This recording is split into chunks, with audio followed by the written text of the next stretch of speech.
जुजलपार नमस्ते। समय सन्दर्भका सम्पूर्ण श्रोताहरूलाई स्वागत छ। प्रविधि संयोजनमा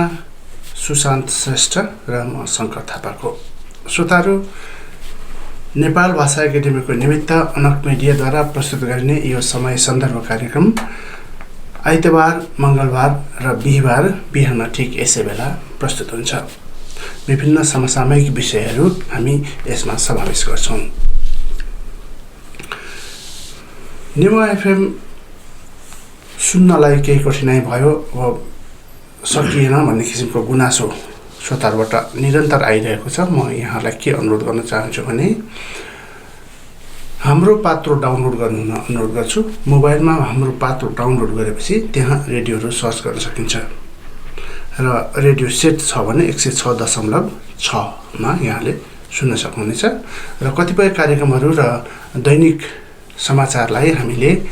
युट्युबमा पनि अपलोड गर्ने गरेका छौँ। हाम्रो युट्युबमा यहाँहरू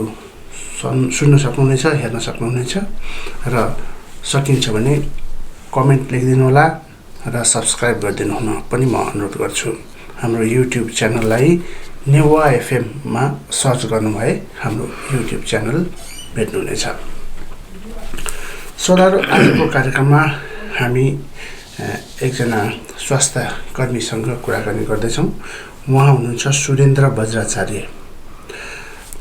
फिजियोथेरापिस्ट र जनस्वास्थ्य अधिकृत पनि हुनुहुन्छ। उहाँ लायन्स क्लब अफ काठमाडौँ किपुका सचिव हुनुहुन्छ। यसै गरी अटिजम केयर नेपाल सोसाइटीका प्रमुख प्रशासकीय अधिकृत र प्रोजेक्ट म्यानेजर पनि हुनुहुन्छ। आज उहाँसँग हामी कुराकानी गर्दैछौँ विशेष गरी कोरोनाको बारेमा। सुरेन्द्रजी, कार्यक्रममा यहाँलाई स्वागत छ। धेरै धन्यवाद छ शङ्करजी। के भने नि, हाम्रो देशमा मात्र नभए विश्वमै यो कोरोना अहिले फैलिरहेको अवस्था छ। यसले भयावह स्थिति ननिम्त्याउला भन्न सकिँदैन, धेरै नै गरिसकेको छ। अब योभन्दा पनि अझ स्थिति जटिल परिस्थितिमा जान सक्ने सम्भावना पनि छँदैछ। यो परिप्रेक्ष्यमा अहिले हामीले चाहिँ यो हाम्रो लायन्स क्लब अफ काठमाडौँ किपुले योभन्दा पहिलाको लकडाउनदेखि नै एकदम जुझारु रूपमा सक्रिय भएर कार्यक्रमहरू गर्दै आइरहेको हामीले पाएका छौँ। हामीले सहकार्य पनि गरेका छौँ। नेवा एफएम र लायन्स क्लब अफ काठमाडौँ किपुसँग सहकार्य पनि गरेका छौँ। विभिन्न कार्यक्रमहरू हामीले सँगै गरेका छौँ। त्यतिखेरको अहिले सुरुमा चाहिँ मलाई के भनिदिनुहोस् भने, श्रोतालाई के जानकारी दिनुहोस् भने, त्यतिखेरको स्थितिमा हामीले के कस्तो कार्यक्रम गऱ्यौँ र त्यो कार्यक्रमहरूले कस्तो किसिमको रिजल्ट दियो, त्यस सम्बन्धी कुराहरू हुँदैन? हजुर, प्रश्नलाई धन्यवाद शङ्करजी। हाम्रो पहिलो चरणको जुन यो कोभिड-19 पेन्डेमिकको जुन सुरुवात भयो, पक्कै पनि यो सम्पूर्ण देश र सम्पूर्ण विश्वलाई नै यसले तहल्का नै मचायो। र त्यही क्रममा चाहिँ हामी एउटा कीर्तिपुरवासी र स्वास्थ्यकर्मीको नाताले पनि एउटा के प्रयास गर्यौँ भने, सुरुवातमा हामी यो स्वास्थ्यकर्मीको एउटा कीर्तिपुर नगरपालिकाका विभिन्न स्वास्थ्यकर्मीको एउटा चाहिँ सङ्गठित एउटा चाहिँ सञ्जाल निर्माण गर्ने हामी प्रयास गऱ्यौँ। र त्यही क्रममा चाहिँ हामीले विभिन्न डाटा कलेक्सनहरू पनि गऱ्यौँ र कीर्तिपुरमा थुप्रै स्वास्थ्यकर्मीहरू भेटिनुभयो। र त्यसबाट हामीले अलिकति सेलेक्टेड 8 जना स्वास्थ्यकर्मी चाहिँ हामीले यो आर्मी हस्पिटलमा गएर चाहिँ यो CCMC भन्छौँ हामी, कोभिड क्राइसिस म्यानेजमेन्ट कमिटी, त्यहाँबाट चाहिँ हामी तालिम प्राप्त गर्ने प्रयास गऱ्यौँ। र हामीलाई किन चाहिँ तालिम प्राप्त गर्ने, किनभने हामी पनि अलिक अन्यल अवस्थामा थियौँ। यो अवस्थामा चाहिँ कसरी एड्रेस गर्ने, स्वास्थ्यकर्मी भए तापनि यो नयाँ एउटा चाहिँ एउटा भयावह स्थितिमा एपिडेमिक भन्नुपर्छ, एउटा चाहिँ महामारी भएको कारणले गर्दाखेरि चाहिँ। र त्यो कुरा हामीले चाहिँ उक्त कार्यक्रममा हामीले सिक्ने अवसर पायौँ। त्यो ट्रेनिङ लिइसके पछाडि हामीले विशेष गरी अब हामी कीर्तिपुरवासी भएकोले कीर्तिपुरमा केही गर्नुपर्छ है, कीर्तिपुरलाई चाहिँ यो कोरोना भाइरसबाट चाहिँ केही न केहीबाट चाहिँ हामीले टाढा राख्नुपर्छ है भन्ने हामीले प्रयास गऱ्यौँ। तर पहिलो चरणको हाम्रो प्रयास पनि जनचेतना नै थियो। हामीले विभिन्न चाहिँ जनचेतनामूलक कार्यक्रम गऱ्यौँ, किनभने त्यति बेला सुरुमा त अब धेरै कुराहरू आइरहेको थियो, हावाबाट सर्छ कि होइन, अथवा चाहिँ यो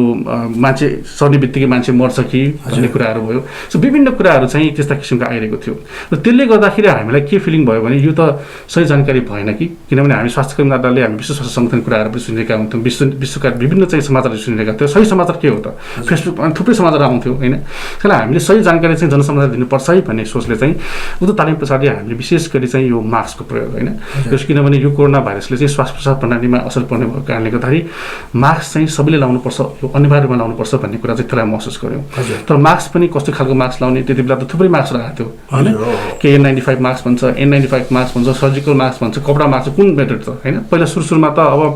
यो N95 मास्क K95 मास्कलाई नै प्रोत्साहन दिइरहेको थियो हुन त त्यो एकदम मेडिकल मास्क हो त्यसले चाहिँ पूर्ण रूपले चाहिँ 98% चाहिँ प्रोटेक्सन गर्ने गर्छ तर ती मास्कहरू चाहिँ विशेष गरी स्वास्थ्य कर्मीहरू जो चाहिँ कोभिडको चाहिँ क्राइसिसकोमा खटिएका व्यक्तिहरूले स्वास्थ्यकर्मी लाउनु पर्ने चाहिँ मास्क थियो खास होइन धेरै कुराको त्यो बुझाइमा कमी थियो होइन पछि बिस्तारै चाहिँ यो K95 N95 मास्क चाहिँ प्रयोग गर्नु हुँदैन पछि सर्जिकल मास्कमा चाहिँ आयौँ हामी अहिले पनि सर्जिकल मास्क व्यापक प्रयोग त्यसपछि अब कपडाको मास्कमै जानुपर्छ भनेको छौँ र यो क्रममा पहिलो चरणमा हामीले के गर्यौँ भन्दाखेरि लायन्स क्लब काठमाडौँ किपु को चाहिँ नेतृत्वमा हामी यो 8 जना टोली चाहिँ ट्रेनिङ लिएर आइसकेपछि हामीले सुरुमा चाहिँ स्कुलका टिचर्सहरूलाई चाहिँ हामीले विशेष फोकस गऱ्यौँ टिचरबाट सुरु गऱ्यौँ किनभने हामीले के सोच्यौँ भन्दाखेरि स्कुल बन्द थियो होइन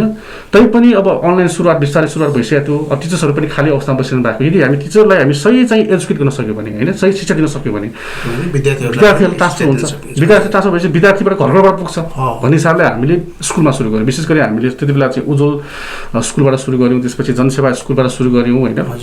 पाङ्गा सेकेन्डरी स्कुल विभिन्न स्कुलमा हामीले सुरु गरेको स्कुलबाट सुरु गरेपछि अब अर्को कुरा के भने समुदायमा पनि छिर्नुपर्छ है हामीले कि विशेष गरी अब आमा बुवाहरू उहाँहरूलाई चाहिँ अलिकति कस्तो भने अब उहाँहरू अलिक बुजुर्ग मान्छेहरू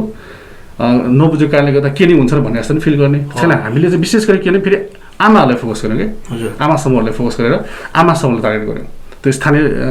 निकायमै त्यो गऱ्यौँ र पछि फेरि लकडाउन भइहाल्यो लकडाउन भइसकेपछि त अब हामी अलिकति फिजिकली गर्न चाहिँ सम्भावना भएन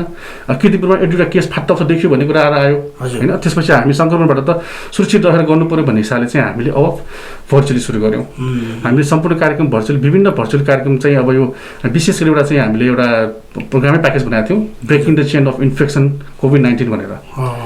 यो पेन्डेमिकलाई कसरी यो कोभिडलाई कसरी ब्रेक गर्ने त विशेष गरी यसमा चाहिँ हामी अङ्ग्रेजीमा रेस्पिरेटरी हाइजिन भन्छौँ ह्यान्ड हाइजिन भन्छौँ होइन डिसइन्फेक्सन भन्छौँ होइन यी सबैहरूलाई कसरी राम्रोसँग फोकस यो फिजिकल डिस्टेन्सिङ कुरा गर्छौँ कसरी फलो गर्ने र कसरी यसलाई ब्रेक गर्ने त हाम्रो उद्देश्य त्यो थियो त्यसैले यसलाई जनसमुदायलाई राम्रोसँग बुझाउनुको लागि चाहिँ हामीले भर्चुअल रूपमा विभिन्न कार्यक्रम यसमा चाहिँ अनि त्यसपछि दोस्रो फेज के भयो भन्दाखेरि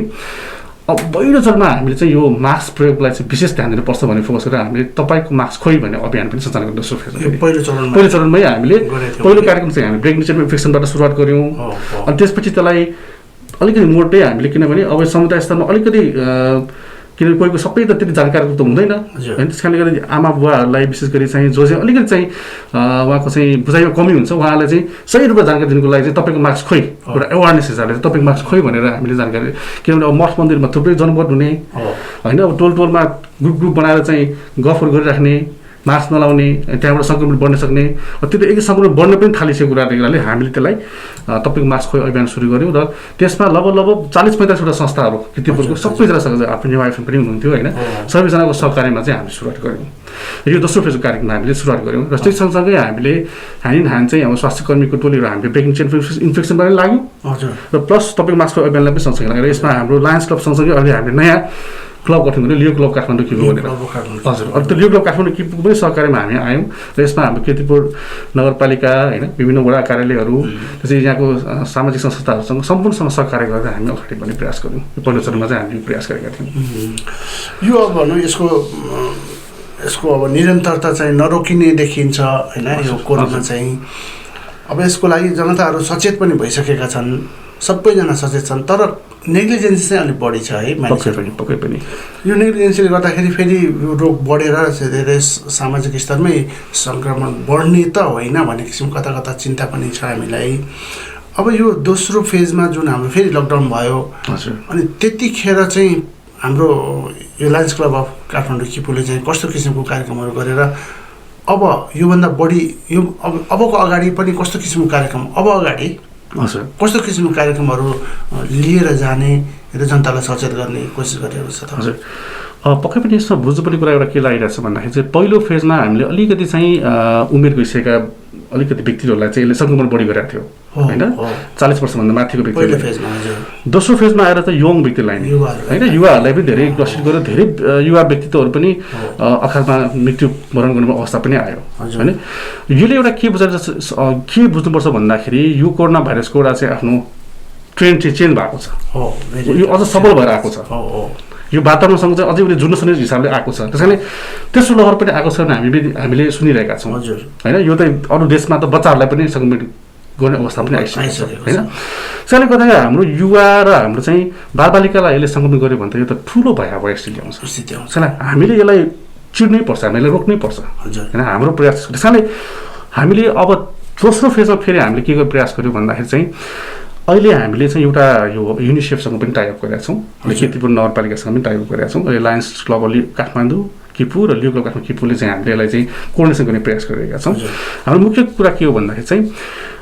जुन हजुरले भर्खरै भन्नुभयो यो लापरवाही होइन धेरैजना चाहिँ व्यक्ति थाहा छ सचेत छन् तर त्यो अनुसारको व्यवहार परिवर्तन ल्याएको छैन होइन त्यो व्यवहार परिवर्तन ल्याउनु भन्ने कुरा चाहिँ ज्ञान मात्र भएर नहुने रहेछ होइन उहाँको एउटा एटिच्युडको कुराहरू आयो उहाँको चाहिँ कतिको चाहिँ उहाँले चाहिँ त्यसलाई साँच्चैकै फलो गर्नु भएको छ अनुशासन कुराहरू आयो किन यसलाई चाहिँ हामीले फोकस गरेर के गर्यौँ भन्दाखेरि चाहिँ अब अलिकति हामी अझै फोकस गरेर जानुपर्छ भन्ने प्रयास गऱ्यौँ र यसको लागि चाहिँ तर व्यापक रूपमा जाने पनि प्रयास गऱ्यौँ त्यस कारण हामीले यो युनिसेफको एउटा सहकारी के गरेका छौँ भन्दाखेरि एउटा चाहिँ कीर्तिपुरमा किनभने मास्कको पनि अभाव हुनसक्छ भनेर यो मास्क ब्याङ्कको स्टार्ट गर्ने पनि हामीले यो निःशुल्क बाँड्ने यो चाहिँ कस्तो भन्दाखेरि मास्क ब्याङ्क भने सबैलाई बाँड्ने पनि होइन कस्तो भने यो ब्याङ्क भने जस्तै अब हामीले दिन सक्ने मान्छेले ब्याङ्कमा दिने पनि मास्क अनि जसलाई आवश्यक छ उहाँलाई वितरण पनि गर्ने मतलब कसैले डोनेसन गर्न चाहनुहुन्छ त्यो ब्याङ्कमा भनेपछि डोनेसन पनि गर्न सक्ने भयो जस्तै अब लायन्स क्लब काठमाडौँ किपुले लगभग 4-5 हजार चाहिँ मास्क चाहिँ डोनेसन गरिसकेको अवस्था छ होइन अब यसमा चाहिँ युनिसेफको चाहिँ हाम्रो चाहिँ प्रतिबद्धता अनुसार चाहिँ 1 लाख मास्क चाहिँ उहाँले चाहिँ डोनेट गर्छु भनेर प्रतिबद्धता जारी गर्नु भएको छ जोसँग छ उहाँ दिने भयो अनि जोसँग छैन जोसँग उहाँहरूलाई चाहिँ हामीले वितरण गर्ने फ्रीमा वितरण गर्ने त्यस कारण हाम्रो एउटा कन्सेप्ट चाहिँ त्यो हिसाबले चाहिँ हामीले सुरुवात गरेका छौँ र यो क्रममा चाहिँ हाम्रो एउटा प्रयास के पनि रहेको छ भन्दाखेरि हामीले यो सर्जिकल मास्क मेडिकल मास्क पनि भन्छौँ होइन यो मेडिकल मास्क र कपडाको मास्कको होइन यो डब्ल्युएचओले अहिले विश्व स्वास्थ्य सङ्घले के भनेको छ भन्दाखेरि चाहिँ कपडाको मास्क पनि 3 लेयरको कपडाको मास्क भएको खण्डमा चाहिँ त्यो सुरक्षित छ आम जनसमुदायले सुरक्षित छ होइन यो सर्जिकल मेडिकल मास्क भनेको विशेष गरी चाहिँ स्वास्थ्य कर्मीहरूले जो चाहिँ अस्पतालमा या स्वास्थ्य क्षेत्रमा काम गर्ने व्यक्तिहरूले लगाउनु पर्ने आवश्यक छ र अथवा चाहिँ संवेदनशील क्षेत्रमा जाने व्यक्तिले लगाउनु पर्ने आवश्यक छ भनेको छ त्यस कारणले किनभने यो सर्जिकल मास्क भनेको युज एन्ड थ्रो हो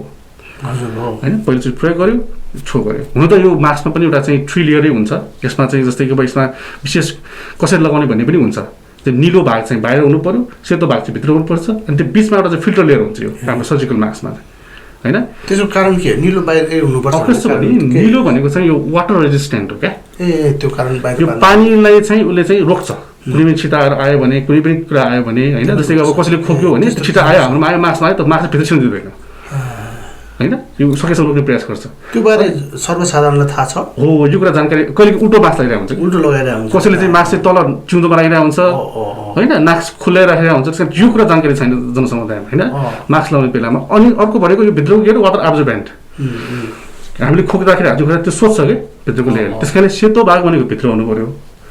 निलो भाग भने बाहिर हुनु पर्यो अनि भित्रको लेयर बिचको लेयर चाहिँ यो फिल्टर भएको अहिले मास्क पनि फेरि डुप्लिकेट आएको छ हेर्नुहोस् है फेरि त्यो पनि फेरि सचेत हुनुपर्ने छ यो सर्जिकल मास्कमा पनि होइन र अर्को भनेको पार्ट के हो भने अब हामी कपडाको मास्क पनि जानुपर्छ किनभने यो अहिलेसम्म त अहिले हामी खास पन्ध्रबाटै भइरहेको छ भन्नुपर्छ यो मास्कमा पनि यो हाम्रो चाहिँ विशेष गरी यो सर्जिकल मास्क मेडिकल मास्कमा चाहिँ होइन के नेपालमा उत्पादन त हुन्छ तर त्यति पर्याप्त मात्रा हुँदैन तर हामीले कपडाको मास्कमा गयो भने एउटा के हो भन्दाखेरि हामीले एउटा चाहिँ वातावरणलाई पनि अलिकति प्रदूषणबाट बचाउँछौँ डिकम्पोज गर्नु धेरै गाह्रो छ यसलाई चाहिँ थ्रो गरेर कसरी यसलाई चाहिँ व्यवस्था गर्ने एउटा ठुलै एउटा म्यानेजमेन्ट चाहिन्छ बाटोभरि फालिराखेको पनि देखिन्छ एकदमै किनभने मान्छेले चाहिँ एकदमै बुझेको छैन कि यो जुन हामीले लगाएको मास्कले फेरि सङ्क्रमण बढाउन सक्छ है एकदमै त्यस कारण यसलाई चाहिँ विशेष ढङ्गले हामीले यो मास्कलाई चाहिँ प्लास्टिकमा प्याक गरेर यो डस्टबिनमा फाल्न आवश्यक छ सम्बन्धी पनि केही शिक्षाहरू दिनुपर्ने अनि यो फेरि त्यहाँ त फालिन्छ त त्यहाँबाट चाहिँ कहाँ पुग्छ त भन्ने कुरा त्यहाँ प्रश्न छ त्यहाँसम्म त हामी पुगेकै छैन खोलामा लगेर फालिन्छ कि होइन कहाँ डम्पिङ साइडमा गएर फालिन्छ कि डम्पिङ साइडमा कसरी व्यवस्थापन गरेर हुन्छ त्यसको चाहिँ आकलन गर्न सकेका छैन हामीले होइन। एकैछिनमा डिस्टर्ब गरिहालेँ। मास्क सम्बन्धी कुरा गर्दा गर्दै अहिले सर्जिकल मास्क र कटनको मास्क भन्नुभयो नि यहाँले, कपडाको मास्क। त्यो कपडाको मास्कमा चाहिँ एक किसिमको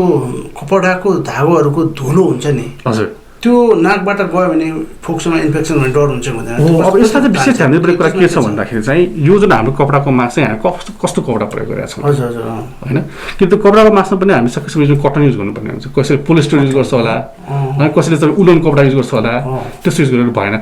कोही कोही त फ्यान्सी तरिकाले क्या फेसन तरिकाले लगाउँछन्। अहिले कति बेला कस्तो हुन्छ, सबैजना अब त्यो सिलाइ सम्बन्धी काम जान्ने धेरै छन् यहाँ, उनीहरू आफैले बनाउँछन्, कुन कपडाले बनाउँछन् त्यो उपयुक्त छ कि छैन भनेर विशेष चाहिँ डब्ल्युएचओले मापदण्ड दिएको छ होइन। जस्तै जो जसले बनाउनुहुन्छ उहाँले चाहिँ यसरी चाहिँ यो राम्रोसँग हेर्नुपर्छ, किन युट्युबमा पनि मजाले पाउँछ यो होइन। किनभने कपडाको मास्कमा चाहिँ जस्तै पहिलो लेयर हामीले चाहिँ बाहिरको लेयर भन्छौँ, बाहिरको लेयर अलिकति चाहिँ तपाईँ चाहिँ कस्तो भने त्यो हाम्रो कटनमा पनि कस्तो हुन्छ भन्दाखेरि त्यो वाटर रेजिस्टेन्ट गरेको कपडाहरू पनि पाउँछ। त्यो वाटर रेजिस्टेन्ट गरेको भित्रको लेयर चाहिँ अलिकति फिल्टर लेयरको जस्तो हुनु पऱ्यो होइन। अनि भित्रको लेयर चाहिँ नरम कपडाको हुनु पऱ्यो, तर तपाईँले भने चाहिँ कुनै भुवा नआउने होइन, त्यो चाहिँ कपडाको चाहिँ के अरे त्यो रेसाहरू बाहिर ननिस्किने त्यस्तो नआउने। किन अब त्यो कपडाका कुराहरू चाहिँ भित्र छिरेर पक्कै पनि असर त परिहाल्छ, असर परिहाल्छ। किनभने त्यो मास्कहरू चाहिँ हामीले राम्रोसँग हेर्नुपर्छ। किनभने बजारमा हामीले कुनै पनि मास्क किन्दाखेरि पनि यही कुरा पनि ध्यान दिनुपर्छ कस्तो खालको मास्क लगाइरहेको छौँ भन्ने कुरामा होइन। र मैले यो जोडिकरमा किन यो जोडिरहेको छु भन्दाखेरि अबको हाम्रो यो चरणको कार्यक्रममा चाहिँ हामीले जुन यो केतुवा नगरपालिका, UNICEF, Lions of Kathmandu, Kippur अन्य विभिन्न संस्थाहरूसँग हामी सहकारी गरेका छौँ। अहिले चाहिँ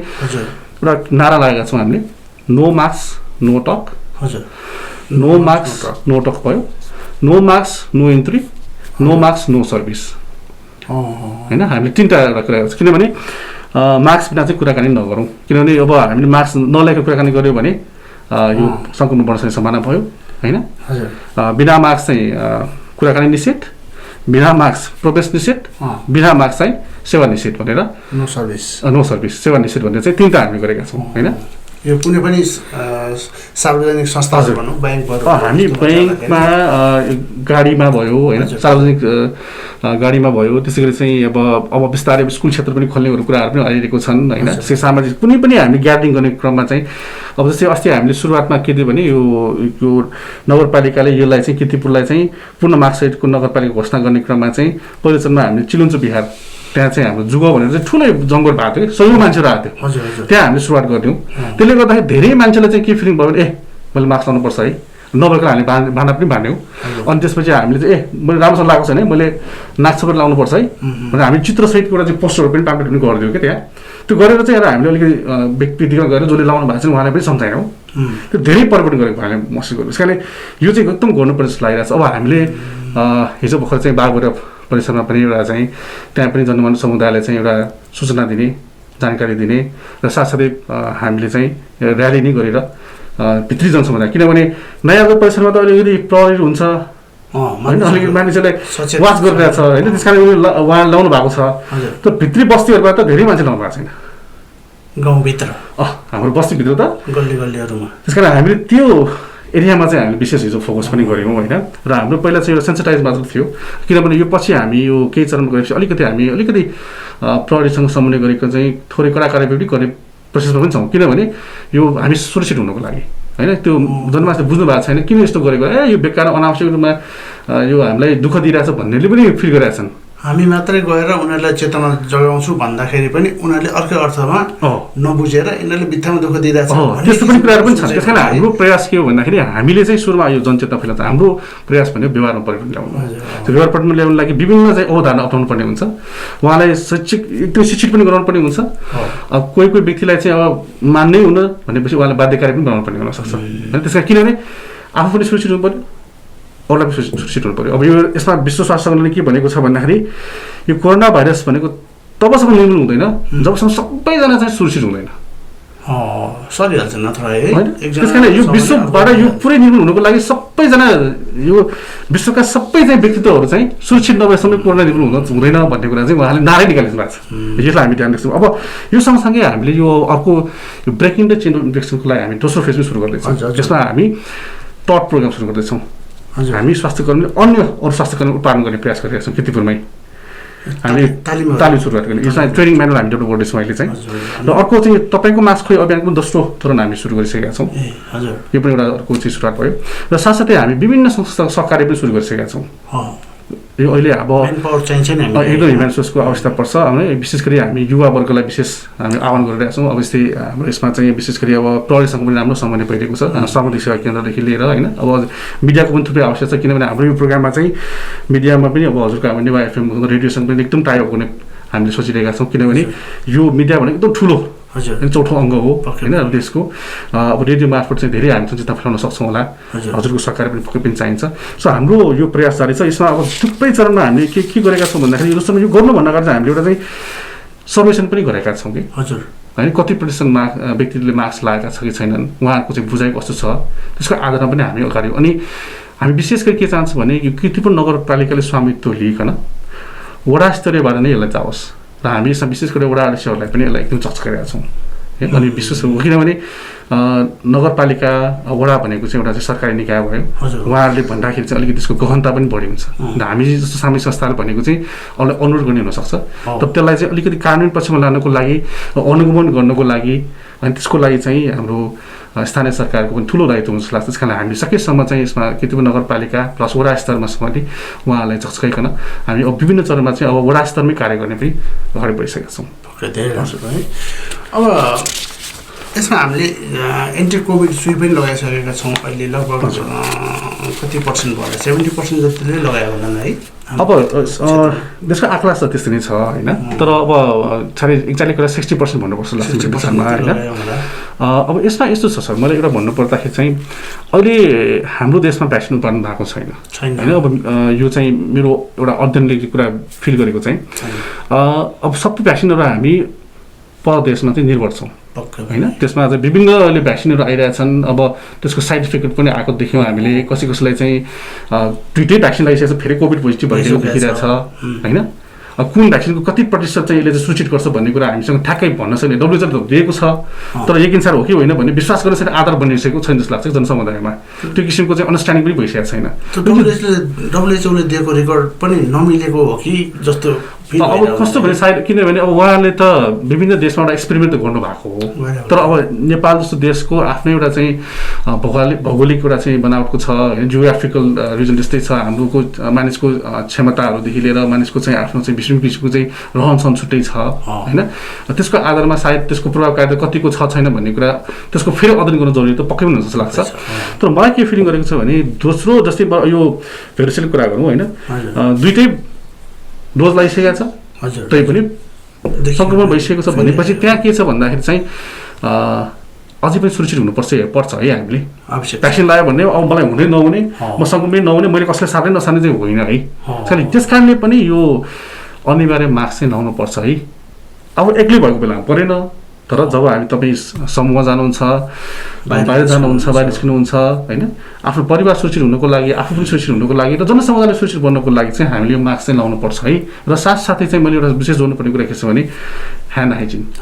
है यो एकदमै किनभने अब हाम्रो हात नै हो क्या किन हात हामी मास्क छोइरहेको हुन्छौँ कहिले काहीँ कहाँ छोइरहेको हुन्छ हामीले होइन त्यस कारण यो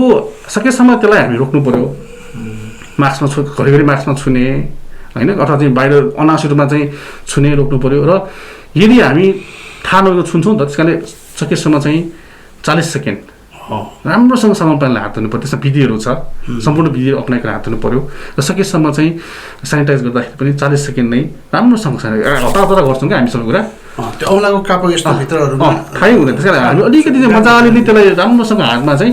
सेनिटाइजहरू गर्दाखेरि ह्यान्ड वास गर्दाखेरि त्यो गर्नु चाहिँ म अनुरोध चाहन्छु हात त धोएको छ यसो धोयो तर यो ठाउँहरूमा यस्तो हातको औँलाको के किन भयो होइन बुढी औँला बिर्सिन्छ जहिले पनि बुढी औँलाहरू बिर्सिन्छ यो हातको हत्केलाको चाहिँ अगाडिको भाग पछाडिको भाग बिर्सिन्छ होइन अब कुन भागले छुन्छ भन्ने त छैन हामीले त्यस कारण त्यो कार्य गरौँ त्यस कारण अब यो नमस्कारलाई राम्रो भन्ने कुरा त भइसकेको छ होइन ह्यान्डसेक गर्नु भन्दाखेरि अनि नि शारीरिक दूरीको कुराहरू पनि हामी गरिरहेका छौँ र अर्को एउटा जोड्नुपर्ने कुरा केसँग जोडिहाल्ने हामीले अर्को प्रयास गरेको चाहिँ यो डिसइन्फेक्सन भन्छौँ होइन अब हाम्रो विभिन्न सर्भिसहरूलाई कसरी चाहिँ निर्मलीकरण गर्ने र कसरी त्यसलाई स्टेरिलाइज गर्ने कसरी त्यसलाई सरसफाइ गर्ने भन्ने कुरा विशेष ध्यान दिनुपर्ने छ किनभने विशेष गरी अब यो ढोकाको चाहिँ होइन चुकुलहरू डोर नबहरू होइन त्यहाँ ह्यान्डलहरू हामी विशेष गरेर समातिरहेको हुन्छौँ होइन टेबलको एरियामा कुन एरियामा हामी बढी छुन्छौँ भन्ने कुराहरू भयो किनभने त्यहाँ कसैले छोइसकेको छ भने त्यो भयो अहिले कस्तो गरी अब यो वाटर बोतल पास गरेर हामी पानी खाइरहेको हुन सक्छौँ होला कुनै पनि कार्यक्रममा माइक समातिरहेको छ माइक ट्रान्सफर गरिरहेको हुन्छ माइकबाट चाहिँ सर्न सक्छ होला कलमबाट सर्न सक्छ होला होइन विभिन्न कुराहरू छ त्यस कारणले ती कुराहरूलाई पनि हामी विशेष जान्नुपर्छ एउटा चाहिँ सर्फेस लेभलमा चाहिँ कसरी सफाइहरू गर्ने र साथै हाम्रो ह्यान्डलाई कसरी सफाइ गर्ने र त्योभन्दा पनि राम्रो फेरि मुख र नाकबाट चाहिँ नछिरोस् कुनै पनि सङ्क्रमण गर्न सक्ने कोरोना भाइरसै होस् अथवा चाहिँ कुनै पनि जीवाणु होस् नछिरोस् भन्नुको लागि मास्क चाहिँ हामीले लाउँदा राम्रो हुन्छ भन्ने कुरामा हामी यसमा जोड दिइरहेका छौँ अनि फिजिकल डिस्टेन्स सम्बन्धी चाहिँ कस्तो किसिमको फिजिकल डिस्टेन्स सम्बन्धी विशेष कुरा गर्नु पर्दाखेरि चाहिँ अब यदि हामीसँग चाहिँ मास्क छैन भने त्यति बेला चाहिँ एटलिस्ट पनि 2 मिटर डिस्टेन्समा चाहिँ हामी बस्नुपर्ने भयो होइन अब यदि मास्क छ भने पनि 1 मिटर डिस्टेन्समा पनि हामी त्यसलाई दुईजनालाई मास्क हुनु पऱ्यो त्यो चाहिँ दुईपट्टि मास्क हुनु पऱ्यो होइन त्यस कारण त्यो चाहिँ हामीले विशेष ध्यान दिनुपर्ने छ यदि अब कसैको मास्क छैन भने पनि तर हामी 2 मिटरको फिजिकल डिस्टेन्समा चाहिँ यो शारीरिक दूरीमा चाहिँ बस्नु आवश्यक छ अनि यो कुरा गर्दाखेरि अब यो एन्टी कोभिड सुईहरू जति कतिवटा आए नेपालमा है ती सुईहरू सबैले त लगाएको छैनन् हाम्रोमा लगाइँदै छ होला कति यो गभर्मेन्टको रुल अनुसार लाउँदैछन् उनीहरूले अब त्यहाँनिर यो पेट बोकेका आइमाईहरू हुन्छन् नि हजुर उनीहरूलाई यो सुई लगाउँदा के असर गर्छ यसमा जस्तो कि म सानो उदाहरण दिन चाहन्छु किनभने यो गर्भवती भएको अवस्थामा चाहिँ यो बच्चालाई असर गर्न सकिने र साथसाथै नवजात शिशुलाई जसले ब्रेस्ट फिडिङ गरिरहेका छन् आमा दुध खुवाइरहेका छन् होइन उहाँहरूलाई पनि अलिकति चाहिँ रिस्क हुन सक्ने भनेर डब्ल्युएचओले भनेको छ लाउँदै नलाऊ भने पनि भनेको छैन तर रिस्क हुन्छ चाहिँ भनेको छ क्या त्यस कारणले गर्दा यसमा चाहिँ देश अब अहिले नेपालको सन्दर्भमा भन्ने हो भने चाहिँ यसमा चाहिँ नेपाल सरकारले त्यो व्यक्तिलाई केही समय पर्खनु है तपाईँको आफ्नो अवस्था राम्रो भइसकेपछि जस्तै अब गर्भवती अवस्थामा हुनुहुन्छ भने उहाँको चाहिँ बच्चा जन्मेर एटलिस्ट पनि 6 महिना पुगिसकेपछि अथवा 9 महिना पुगिसकेपछि चाहिँ लिए पनि हुन्छ किन त्यति बेला चाहिँ बच्चा पनि अलिकति उहाँको इम्युनिटी पनि बिल्डअप भइसकेको हुन्छ किनभने ब्रेस्ट फिडिङबाट पनि त इम्युनिटी जान्छ नि त होइन आमाको त्यो रगतबाट पनि दुध बन्ने हो त्यस कारणले गर्दा त्यस्ता नै गरेको त्यस कारणले अब गर्भवती महिला र त्यसले चाहिँ उहाँहरूले चाहिँ भ्याक्सिन चाहिँ त्यो अवस्थामा चाहिँ रिस्क हुन सक्ने भएको हुनाले चाहिँ त्यो चाहिँ कडा कारवाही चाहिँ गरेको छैन अब अगाडि पनि अब हाम्रो भेरिएन्ट फेरिँदै आइरहेको छ यो कोरोनाको होइन अहिले फेरि भर्खरै न्युज पढेको एउटा अर्कै किसिमको एउटा न्युज एउटा भेरिएन्ट पनि आइसकेको छ इन्डियामा आयो भन्ने सुनेको हेरेको छु मैले भर्खरै अब यसको लागि अब हामीले गर्नुपर्ने कारण त त्यही मास्क र सेनिटाइजर मात्रै हो त अब सर अब हामीले यसमा चाहिँ नेपालको सन्दर्भमा चाहिँ गहन अध्ययन गर्नु एकदमै जरुरी छ होइन किन भन्दाखेरि अब विशेष गरी हाम्रो चाहिँ इन्डिया चाहिँ नजिकको राष्ट्र भएको कारणले त्यहाँबाट नेपालमा आउने धेरै सम्भावनाहरू छ होइन अब इन्डिया त एकदमै भयावह स्थिति छ किनभने त्यहाँको चाहिँ जनसङ्ख्या नै धेरै छन् म्यानेजमेन्ट गर्नु पनि धेरै गाह्रो छ नेपालको सन्दर्भमा त्यति गाह्रो त छैन तर हामीले चाहिँ सतर्क हुनु अत्यन्तै आवश्यक छ होइन हामीले बोर्डर एरियामा चाहिँ हामीले विशेष चाहिँ निगरानी राख्नुपर्ने कुराहरू छ एकदमै यसमा ध्यान दिनु अझै पनि होइन र साथसाथै चाहिँ कोही पनि व्यक्ति चाहिँ नेपाल भित्रिन्छ भने जुनसुकै देशमा नेपाल भित्रिन्छ भने पनि उहाँहरूलाई चाहिँ हामीले पुरै चाहिँ क्वारेन्टाइनमा बस्नु आवश्यकता छ हजुर होइन 14 दिन क्वारेन्टाइनमा बस्नु आवश्यकता छ म 10 दिन होइन म 14 दिन नै भन्छु होइन किनभने उहाँ आफू पनि सुरक्षित हुनु पऱ्यो उहाँको घर परिवार सुरक्षित हुनु पऱ्यो सबै सुरक्षित हुनु पऱ्यो नि त होइन त्यो एकदमै आवश्यक छ र साथसाथै चाहिँ हामीले जति पनि अहिले हामीले कुरा गरिरहेका छौँ होइन रेस्पिरेटरी हाइजिनको हामीले मास्क प्रयोग गर्ने कुरा गऱ्यौँ ह्यान्ड हाइजिनको कुरा गऱ्यौँ होइन डिसइन्फेक्सनको कुराहरू गऱ्यौँ फिजिकल त्यो सम्पूर्ण कुराहरू चाहिँ उहाँले मेन्टेन गर्न आवश्यक छ र साथसाथै सकेसम्म के पनि एउटा बुझ्न आवश्यक छ भने उहाँहरूले पूर्ण जो पनि व्यक्ति आइरहनु भएको छ खोप लाउनु भएको छ कि छैन होइन बुस्टर डोज लाउँदा जस्तै अब 2टा खोप लाउनु परेको छ भने बुस्टर डोज लाउनु भएको छैन अनि कुन खोप लाउनु भएको छ यसको चाहिँ एक तथ्याङ्क पनि हुन जरुरी छ होइन अब कोही मान्छेले खोपै लगाएको छैन हच भनेर मैले लगाएको छु भनेर पनि त्यस्तो पनि कुरा छ त्यसले गर्दाखेरि त्यो व्यक्तिले अर्को सङ्क्रमण सर्न धेरै सम्भावना हुन सक्छ त्यसैले यी कुराहरूमा हामीले सर्वेक्षण गर्ने अनुगमन गर्ने र त्यसलाई चाहिँ एकदमै कार्यान्वयन पक्षमा चाहिँ ध्यान आकर्षण दिएर चाहिँ लानुपर्ने छ यसमा चाहिँ सुरक्षा निकायदेखि लिएर सम्पूर्ण नेपाल सरकारले यसमा ध्यान किनभने यो त यहाँ नेपालमा आएको पनि सायद बाहिरबाट नै आएको हो नि त सुरुमा त होइन नेपालमै उतार्नु भएको त होइन बाहिरबाटै आएको हो त्यस कारणले हामीले हाम्रो देशका जनवासीहरूलाई चाहिँ जनसमुदायलाई सुरक्षा गर्नको लागि चाहिँ हामी आफ्नो तर्फबाट चाहिँ सुरक्षित हुनु जरुरी छ र हामी सम्पूर्ण व्यक्तिहरू चाहिँ एउटा अनुशासनमा बसेर यसलाई चाहिँ ए होइन यो मेरो पनि कर्तव्य हो है भन्ने बुझेर अगाडि बढ्नु चाहिँ एकदम जरुरी छ जस्तो लाग्छ अब लायन्स क्लब अफ काठमाडौँ किपुले चाहिँ यतिका कार्यहरू गरिरहेको छ। यसको लागि पक्कै पनि आर्थिक स्रोत जुटाउनु पनि धेरै गाह्रो अवस्था छ।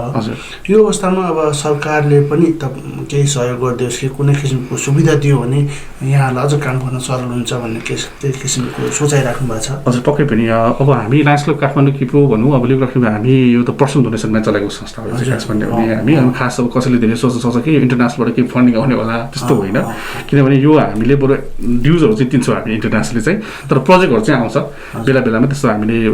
राम्रो प्रोजेक्टहरू पनि ल्याएको छ। जस्तै अब यो लायन्स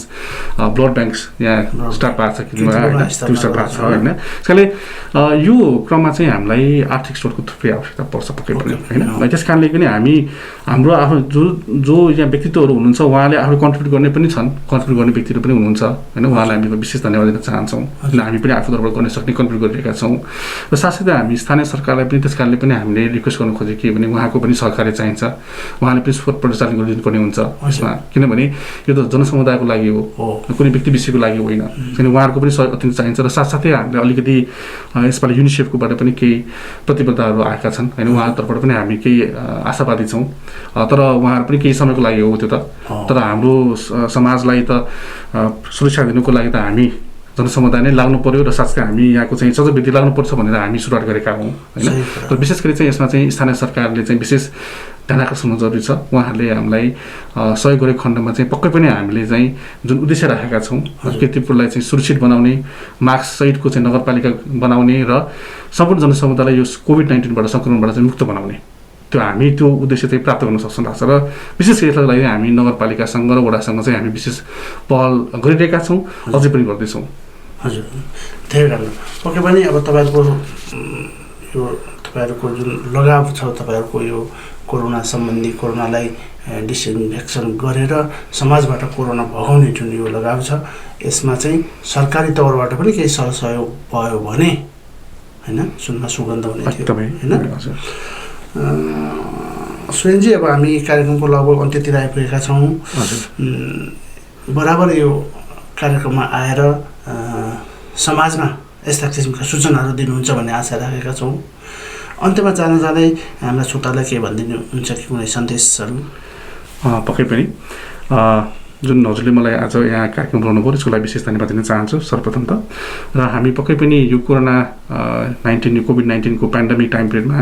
हामी यो सङ्क्रमणबाट पक्कै पनि हामी बस्नुपर्छ। त्यस कारण सम्पूर्ण म जनसमुदायलाई के अनुरोध गर्न चाहन्छु भन्दाखेरि हामी आफै सुरक्षित हुने हो होइन। हामी आफै सुरक्षित हुन सक्यौँ भने मात्रै हाम्रो घर परिवार समाज सुरक्षित हुन्छ। त्यस कारण हामी अनुशासनमा बस्थ्यौँ र हामीले अरू देखाउनुको लागि गर्ने होइन, हामी आफै सुरक्षित हुनुको लागि नै हामीले सबै जुन यो पूर्ण मास्क लाउने, हातलाई सरसफाइहरू गर्ने र शारीरिक दूरी कायमहरू गर्ने, हरेक ठाउँमा जाँदाखेरि तपाईँले त्यो गरिदिनु होला भन्ने विशेष अनुरोध चाहन्छु। र सकेसम्म जसले चाहिँ भ्याक्सिनेसन लाउनु भएको छैन उहाँहरूलाई पनि भ्याक्सिनेसन लाउनुको लागि पनि अनुरोध चाहन्छु। यति भन्दै मलाई जुन अवसर दिनुभयो यसको लागि धन्यवाद दिन चाहन्छु शङ्करजीलाई। हस्, धन्यवाद सुरेनजी। उहाँ हुनुहुन्थ्यो सुरेन्द्र बजाचार्य, फिजियोथेरापिस्ट एन्ड जनस्वास्थ्य अधिकृत पनि हुनुहुन्छ। उहाँ लायन्स क्लब अफ काठमाडौँ किपुका सेक्रेटरी हुनुहुन्थ्यो र यसै गरी अटिस्मिक केयर नेपाल सोसाइटीका चाहिँ उहाँ प्रोजेक्ट म्यानेजर र चिफ एडमिनिस्ट्रेटिभ पनि हुनुहुन्छ। आजको कार्यक्रममा कोरोनासँग सम्बन्धित विषयवस्तुहरू हामीले यहाँ सामु राख्यौँ। भविष्यमा पुनः उहाँलाई हामी यो कार्यक्रममा बोलाएर अझ अगाडिको उहाँको कार्यक्रमहरू र नीति नियमहरू र कार्यविधि यसबारेमा फेरि जानकारी लिने नै छौँ। आजलाई यति नै। कार्यक्रमबाट सुशान्त श्रेष्ठ र शङ्कर थापालाई बिदा दिनुहोस्। नमस्ते, शुभया। नमस्ते, शुभया।